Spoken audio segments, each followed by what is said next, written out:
Good morning, everyone, and welcome back to Coffee and Headlines, our morning get-together live here on Facebook, where we take a look at news from our city, from our state, from our country. We add to this knowledge that you share or that you inquire about, and we combine everything into this little cocktail of morning merriment with one goal and only one goal: to better connect with one another and better connect with this city that we call home, Puerto Vallarta, as a community of English-speaking locals. Today is Monday, October 11th, and it is a pleasure to be here. I hope everybody had a good weekend. I had a swell time being a little taller than usual and graduating from Stiletto School. We'll have more details about that later on in the week, actually. It is Wednesday that we will present the evidence of of yours truly, dashing audiences by walking in high heels. But first, we need to edit the footage and make sure that it doesn't include any incriminating, colorful metaphors. And again, I expect this to happen on Wednesday. But now we are going to get started with our broadcast. And as usual, we have not rules, but guidelines. If you are new to the broadcast, it is always great to know that you are. You can let us know by writing the word new in your comment, and we will give you a nice little welcome. And of course, if you have something truly important that you wish to bring up during the broadcast and you wish for us to react to or answer, adding a letter Q will separate it from just the casual conversations that we have among ourselves. So kindly add a Q at the beginning of your comment if it is really, really important to share. We are going to go through our news, as always, and then our weather forecast. And then, of course, we will look into our comments. We have all kinds of fun and interesting news for this morning, from Alcoholmeter coming back to former government officials disappearing to a new hurricane that is heading our way. It is never boring, is it? Let's get started.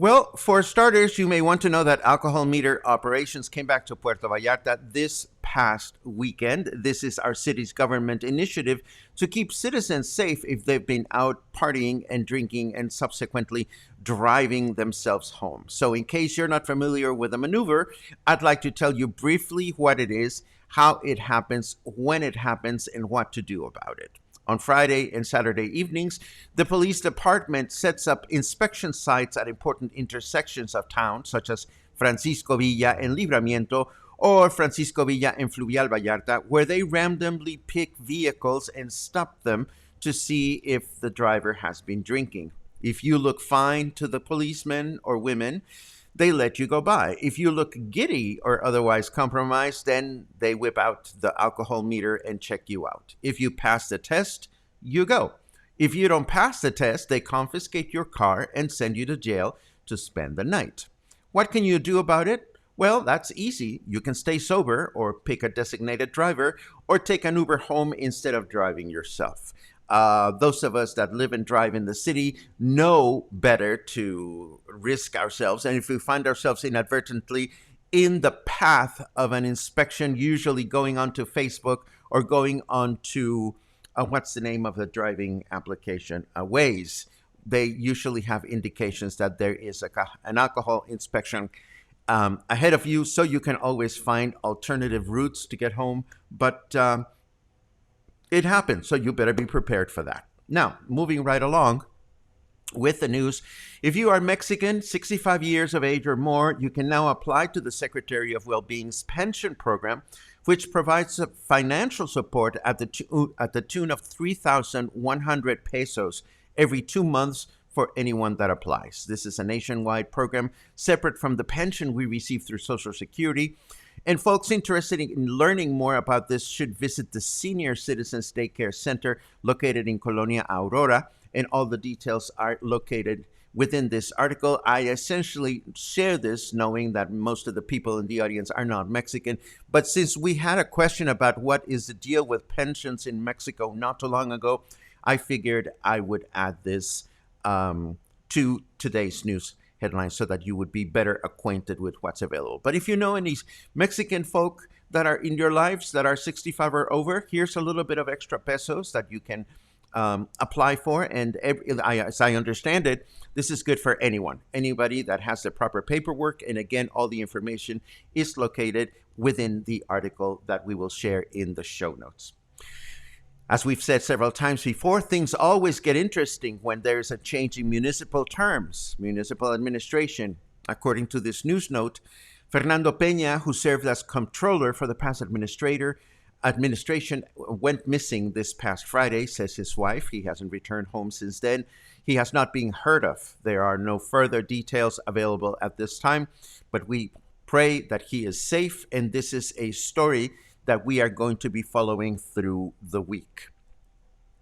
As is customary, the wife of the new mayor takes over the local branch of the DIF, or Desarrollo Integral de la Familia, or Integral Family Development Office. As such, Mrs. María de Jesús López Delgado, wife of Puerto Vallarta Mayor Luis Michel, took office, vowing to work hand in hand with each and every Vallartense. Desarrollo Integral de la Familia contributes to the integral development of the population through programs and actions, through public policy, actually, and programs and actions in favor of vulnerable individuals and families at any stage of their lives. And another woman takes office. This time around, it's Marta Susana Rodríguez Mejía, who will be in charge of the UNIRSE office, or Unidad Regional de Servicios del Estado, or Regional Office for State Services. This is the place where we get our driver's license, for example, and there's other paperwork that takes place in this office.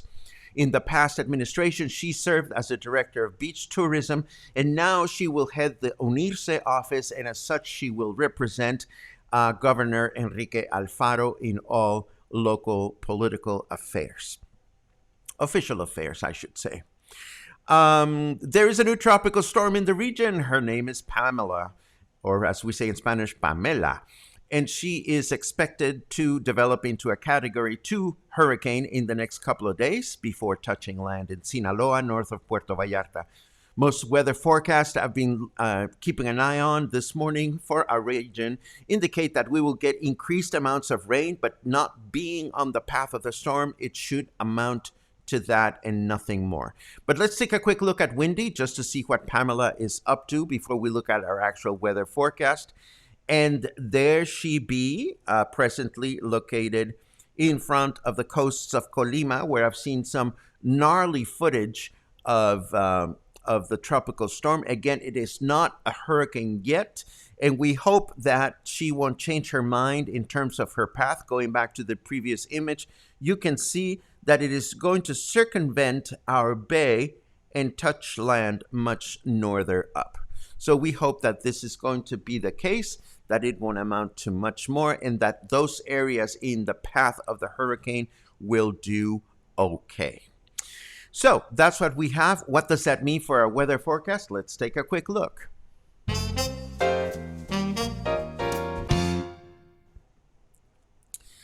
Oh, that's not very nice. This location would look so much prettier if we're on fire, says our snarky weatherman.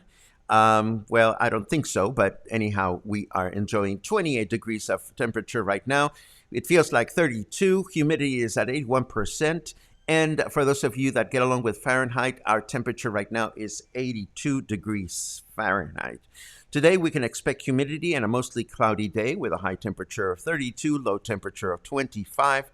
Tomorrow, we will enjoy rain and humidity throughout the day with a high temperature of 30 and a low temperature of 23. Wednesday, it will be a humid and mostly cloudy day, and we will expect temperatures of a high of 32 and a low of 20. We can now count the days until the weather switches. We never know exactly when it happens, but we know it happens towards the final half or the final stretch of the month. So we'll keep our fingers crossed and hope for better weather, cooler weather, sometime within the next few days.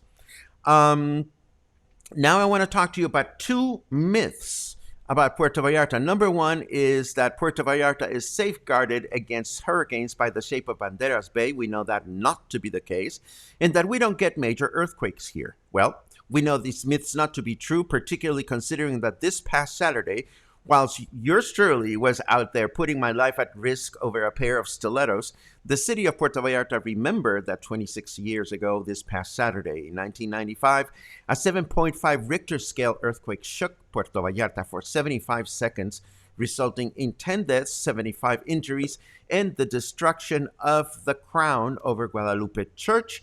The crown was subsequently replaced by a much lighter one. And we have some great news for the folk living in Marina Vallarta. The Thursday afternoon market is coming back this fall, starting on October 28th, as announced by General Manager of the Marina Vallarta Neighborhood Association, Jorge Antonio Garcia. The Art and Market Marina Vallarta has a Facebook page where you can find out more information about vendors and activities that take place at this alternative to the farmers market in Lázaro Cárdenas Park. Uh, Now, what do we have? We have a little crash course in gender and Spanish. And why not? Because things are changing. Things are changing. Once upon a time, the phrase ladies and gentlemen was all it took to make everyone feel included. But times have changed and gender identity has evolved, bringing forth new challenges on how to make everyone feel welcome in speech and in writing. And the challenge varies from language to language. So, why are we talking about this today? Well, the Royal Academy, well, actually, let me not get ahead of myself, but let me give you a quick crash course in gender as it is spoken and written in Spanish. So, we are going to look at articles and nouns and gender. One thing you should know about Spanish is that articles, words that are articles, have gender identity in Spanish. And nouns in Spanish can be masculine or feminine. You may already know this, but if you don't, I have some specific examples. In English, for example, a tree is a tree. The tree is not masculine or feminine, it's just a tree. In Spanish, tree, the word tree is árbol, and it is a masculine noun. So the it's actually, I wrote article and I meant to say the pronoun. I think, yeah, the pronoun. It's not article, pronoun. The pronoun for tree is el and not la because it is a masculine word. In English, an apple is an apple. In Spanish, manzana is a feminine word, so it gets la manzana, and so forth and so on. A citizen in English is a citizen. In Spanish, a citizen is masculine if the word is ciudadano, so you would say el ciudadano, but the same noun can switch gender if you're referring to a woman, and it can become la ciudadana if it is feminine. So it is getting a little bit complicated now because of all the gender issues that are going on throughout the world, and gender identity has changed. But you may be wondering what the language authorities have to say about this. Well, the Royal Spanish Academy has come forth with their latest take on what's going on. And of course, the Royal Academy of the Spanish Language is the one that decides which new languages are added to the dictionary. I mean, new words are added to the dictionary and so forth. Um, so they have once again rejected this notion of developing inclusive language.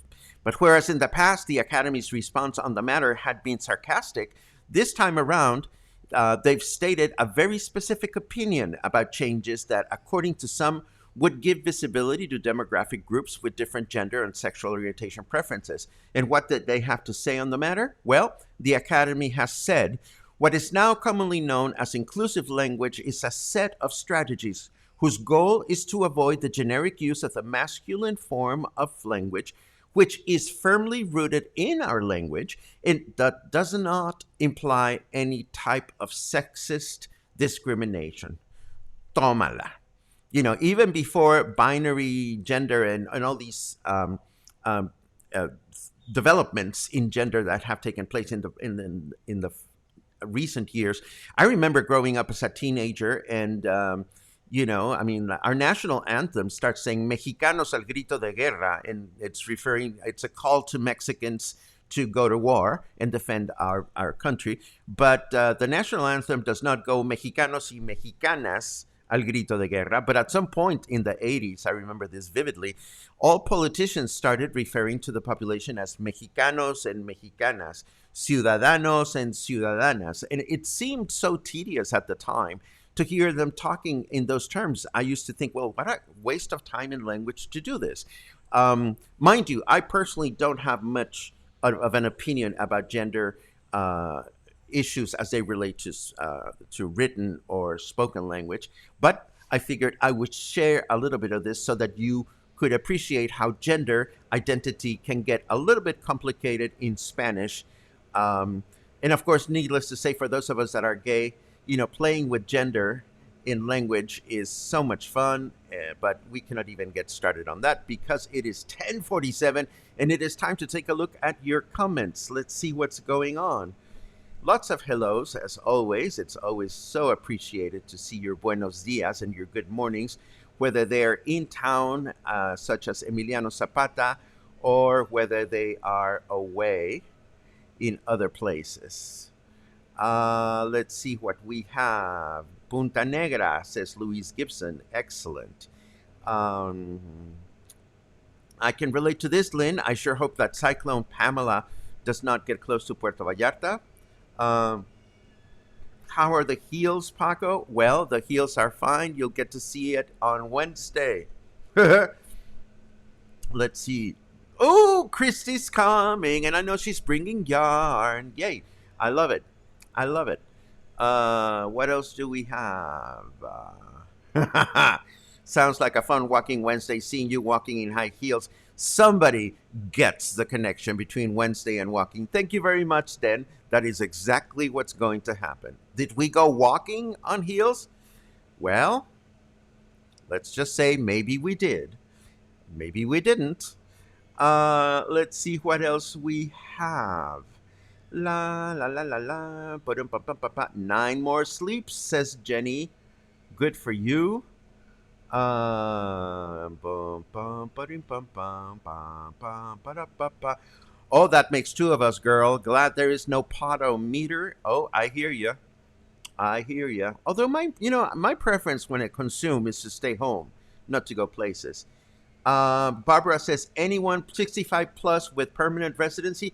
I do not know about permanent residence. I actually don't know. I did notice quickly the requisites included having a CURP card, but then I don't know if they look at your nationality or not. Barbara, you have the link where you can find out more information, and I'm sure this will become clearer in the next few days. Let's see, what else do we have?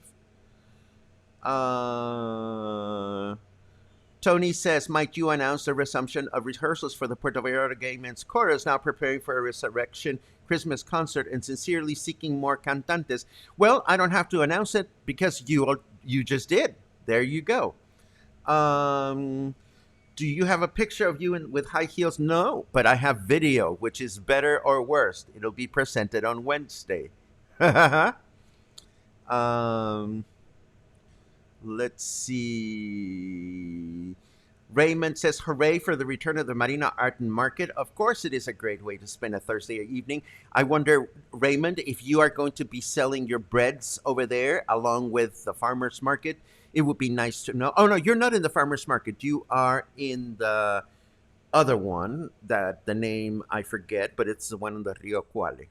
Groovy. But Raymond, if you are also selling at the farmer's market on Thursday, please let us know so we can be mindful of that. Um, oh, Claude, please stop. Shush. Not yet. Not yet. Um, oh, great question, Matthew. Thank you. Matthew says, I really enjoyed Saturday's show. Thank you very much for that. But I can't find a single photo of the Barcelona Mismaloya painted Rosa Mexicana. So were those images of it digitally altered? I had a very difficult time finding one, Matthew, and I didn't actually, but someone did send me a photograph over the weekend. A nice gentleman sent me a photograph from the ocean. He was sailing right in front of the building. And yes, indeed, the whole building is painted Mexican pink. It'll be fun to visit it and reminisce because I mean the color is so engraved in our culture. I mean, somebody called it Pepto Bismol pink, and I said, well, you don't want to be calling it Pepto Bismol pink in front of Mexicans. Let's see. What's with a cruise ship just sitting out in the bay? I have no idea, Marie. I barely got up and just got a cup of coffee. But, cruise ships are either here dropping passengers or are here for work and maintenance or servicing. I think that's as good as I can tell you. Let's see what else we have. Paula says, can a proper name like Salvador be referred to as Salvatore? Maybe I didn't ask that correctly. Why would a name be changed like that? Well, Salvatore is the Italian version of Salvador, and if somebody wants to call themselves Salvatore, who am I to, or who are you? Who is anyone to say anything about that? Why would a name be changed like that? Well, because that's the name in different languages. My name in French is Francois. And yes, for a few months when I was a foofy teenager, God bless me, I told all my friends they had to call me Francois. And thank God I stopped that because it was not very popular. Let's see what else we have. Oh, fantastic. Good to know. We switched over to Raymond Don Breads on the weekend over at Bravo Super Deli. Thanks, Raymond. Fantastic. Let's see what else. We have been exploring all the walks you have done for us. Happened to walk the bridge in Fluvial and could not understand the big rocks on it until you explained.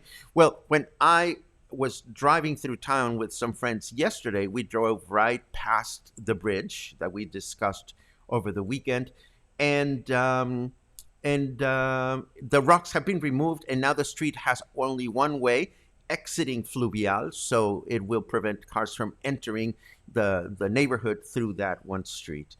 Lynn says, so love Rosa Mexicano and that they have actually painted the hotel that color.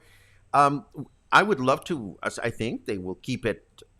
They will keep it that color because I mean, if the series that is now on Apple Plus, and that's the reason why it was discussed, because there's a brand new television series called Acapulco about a young man wishing to reminiscing about his growing up and because he wished to become an employee at the most luxurious resort in Acapulco, and that's what the series is about. If the series is renewed for a second season and it continues to take place at the resort, well, they would have to keep it that color. But we don't know whether they will or they won't. That's clearly not up to us. And this brings us to the end of our broadcast today. Yes, another week has started and we have survived another broadcast. As always, I am so grateful for your company. I am so grateful for all the sweet notes that I got from you regarding Saturday's program. It was a lot of fun to research. It is always a lot of fun to research stuff for you guys because I end up being a beneficiary of it. I end up learning things that I didn't know as well. So I'm so very glad that you enjoy it. We don't get away very often, but when we do, it is nice to know that we get away, number one, with your blessing, and number two, keeping something available for you to continue to create connections through or with. So this is our broadcast for today. We'll be back tomorrow as usual, 10:30 in the morning. For our friends in YouTube, I'd like to remind you that if you enjoy these broadcasts, give them a thumbs up. It helps our rankings. And if you have not become a follower of Coffee and Headlines here on Facebook, I encourage you to push that button, No, just push it. Don't pish on it. Just push the button, and we'll be so very happy when you do that. Thank you very much. Have a great day. Have a great beginning of a week, and I'll see you again soon.